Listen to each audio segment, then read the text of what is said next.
Hello, I'm going to continue my summary of B.B. Price's book on medieval thought. We've reached chapter 3 now, Christianity and the Liberal Arts, and this is the second part of that chapter. So the book itself, as I've said already, came out in 1992, and today we'll talk about Boethius and the Carolingians and their palace schools.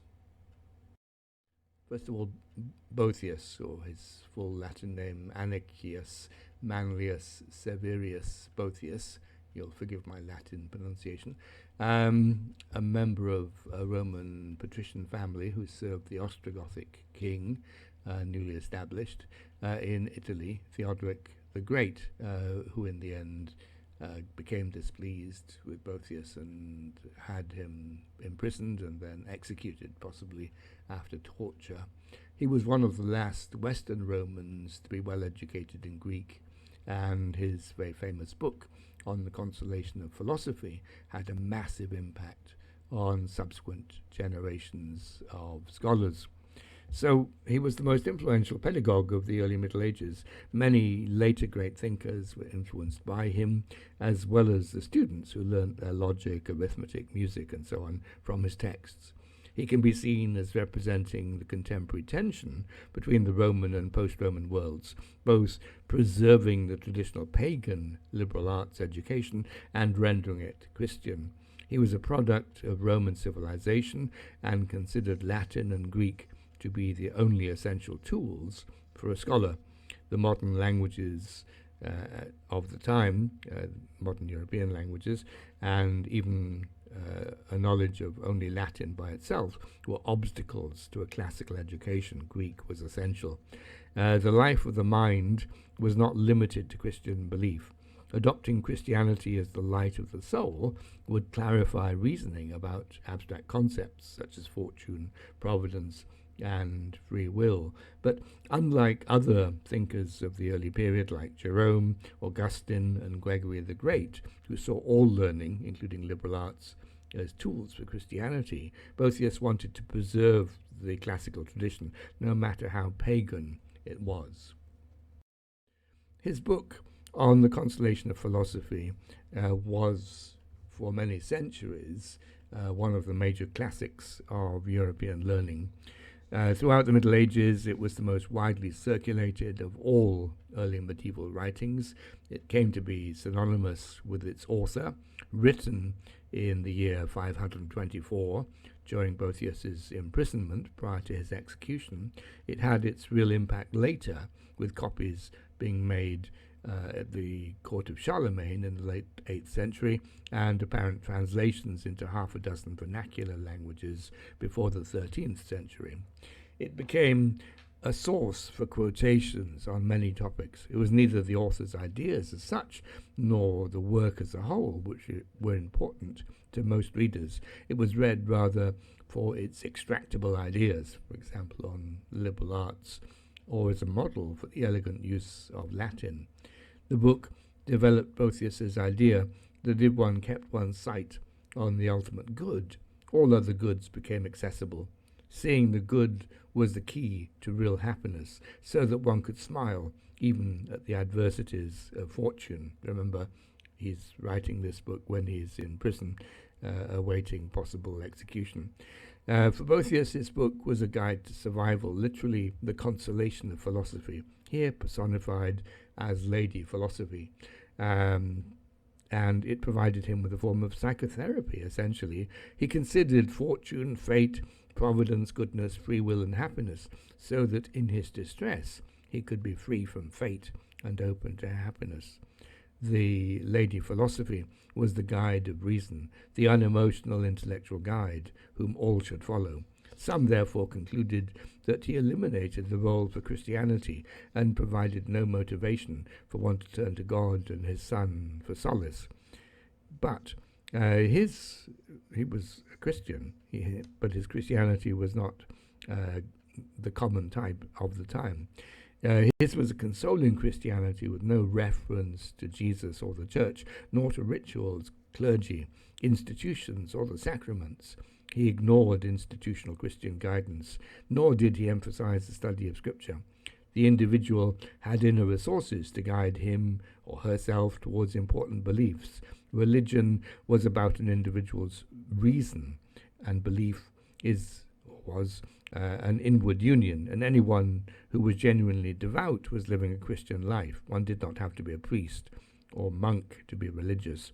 The power of a belief rested with reason, not emotion. Emotion had to be suppressed so that the individual could be controlled by reason. Long before he wrote the Consolation, Boethius had emphasized the guidance provided by philosophy for a happy life. He also took on the responsibility of providing several major contributions to the cultivation of reason, introducing Greek philosophical ideas into Latin scholarship. The mind, for him, needed to be trained through an organized study of the liberal arts, which required both appropriate texts and language competence to read the text, neither of which were readily available at that time. He relied on accounts by classical authors, many of them centuries old, including Nicomachus on arithmetic, Euclid on geometry, Ptolemy's Almagest and work on music, and some important sources were unavailable to him, and some of the copies that he did have contained inaccuracies, which he had to amend and translate the available texts to make them adaptable. His textbooks were an educational milestone, forming the core of the liberal arts education curriculum well through the 12th century. Not since the peak of Roman power had educators been able to use Latin teaching tools. He provided the teacher with an established curriculum, and so a general sense of confidence in the material needed for each subject. What Boethius did was far more than the encyclopedists like Isidore of Seville and Cassiodorus. They had sought to preserve important aspects of the classical tradition, but a list of book titles was hardly enough. Given the declining knowledge of classical languages at the time, because this is also a time when Latin itself changes, so it's not just the loss of Greek. Boethius planned to translate the works of Greek philosophers into Latin, a project he began in 514-15. He also believed that on many points the ideas of Plato and Aristotle were not seriously irreconcilable, and his translations of their work were undertaken to establish this, although he only translated parts.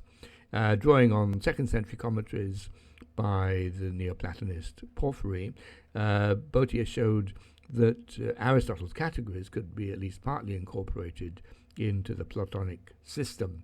The trivium at this time, that's grammar, rhetoric, and dialectic, already followed this path, as well as almost everything written after Porphyry in the dominant Neoplatonic school. Now let's turn to the Carolingians and their palace schools. There were two successive phases in intellectual development in Western Europe after Boethius.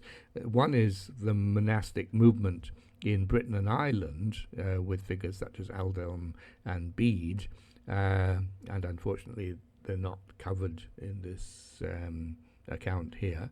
And then the second one was the dynastic project of the Carolingian kings in Francia, modern France, which we'll come on to in a moment. Although intimately interwoven, these phases were quite different. Both shared a similar teaching curriculum, but the institutional settings differed, with corresponding differences in the student bodies, the specific aims of education, and the teachers' relations to their students. In the 4th century, the Irish and Anglo-Saxons had been converted to Christianity, with figures such as St. Patrick and Augustine of Canterbury as major figures. Celtic and Anglo-Saxon monks subsequently travelled as missionaries to Europe, establishing several monasteries, and Price provides more details there, before the 8th century, but not encountering any strong monarchs to help them. This changed with the rise of the Frankish state and church, the Frankish nobles bonding with institutional Christianity, and a reform movement being launched in which Anglo-Saxon and Irish influences were important. Charlemagne's royal prescriptive of 779 demonstrated a detailed interest in religious reform, and a body of intellectuals formed, beginning to develop a vision of cultural transmission to the Franks. Decisively, Charlemagne declared in 780 and again in 800 that schools should be established by the clergy to cultivate learning in boys from every station in life. This initiated an era, modelled on the reign of King Josiah in the Old Testament, to maintain and strengthen a Christian society. As part of his project, Charlemagne invited Alcuin to his court. Alcuin was a learned monk from York in the north of England and served as Charlemagne's private tutor and advisor from 782 to 796. His particular educational concerns included orthography, rhetoric, dialectic, grammar, and arithmetic. The following two kings, that's Louis the Pious and Charles the Bald, continued to support this project initiated by Charlemagne, but the focus was now more on encouraging intellectual refinement than in the general advancement of learning for all. Under these three successive kings, great effort was made to collect books of all kinds, especially those which would help re-establish correct visions of scripture, liturgy, and the calendar. Under Louis, Benedictine patterns of monasteries were promoted, and under both Louis and Charles, the translation of Christian Neoplatonic works were sponsored. To summarize, and remember Price's work is merely an overview of a very interesting and complex period, she summarizes it thusly. 1. Religion was seen as a catalyst to learning. Poor grammar, corrupt texts, and flawed reckoning were fundamental impediments to spiritual rectitude. Learning and leadership were major keys to a community's moral regeneration. The Carolingian Renaissance was part of a program of religious renewal which stressed study, books, script, and schools as means of improvement. Charlemagne adopted Alcuin's idea of an ideal Christian ruler as a moral exemplar and sought to provide administration and economic and cultural expansion for his people. Patronage and the exchange of ideas were central. Thus, Charlemagne's court became a haven for scholars from all over Europe, bringing together not just Anglo-Saxon and Irish learned, but also Lombards, Visigoths, and Franks. Certain disciplines and intellectual orientations were particularly favoured for both Louis and Charles. Neoplatonism and the writings of the pseudo-Dionysius were highly valued, ensuring that Platonism in various forms remained a predominant interest throughout the Middle Ages, despite the later return of Aristotle. The Carolingian renewal established a basic canon of disciplines and authors through consensus rather than decree. This included Roman grammarians and poets and commentaries on them, and a zealous desire to instill students with classical Latin. Interestingly, there was also a recognition of the importance of the mechanical arts, breaking away from the Roman disdain for manual technique. The scholars employed by the kings believed that the Christian way of coming to God encompassed learning both the liberal arts and practical skills. Again, Carolingian education was more about texts and books than intellectualization per se. Charlemagne and his two immediate successors saw a growing court library available to scholars as an integral part of cultural revival. So works collected included Augustine's City of God, Pliny's Natural History, sacramental texts, a collection of church law, canons of the Council of Nicaea, the Rule of St. Benedict, and classical authors such as Horace, Cicero, Cato, and Lucan, all Romans, note not Greeks. And these were mostly ancient texts rather than recent works. The Carolingian dynasty recognized learning and its tools as a crucial means of renewal, providing a significant intellectual force for several generations. Charlemagne's reforms were thoroughly Christian in inspiration, drawing upon monastic learning and men from outside his kingdom. His approach to learning was organized and involved both practical and intellectual religiosity. It was decisive to medieval thought. An interest in both philosophy and philology was firmly established. So, many thanks to you for listening, and particular thanks to my patrons for their ongoing support. And let me say you're welcome to support my channel if you so wish. Like, comment and share on the videos, subscribe if you want to be notified of future videos, and if you want to support me on Patreon or PayPal, you're very welcome. Next week we'll talk about the return to Plato and Aristotle. Have a good day.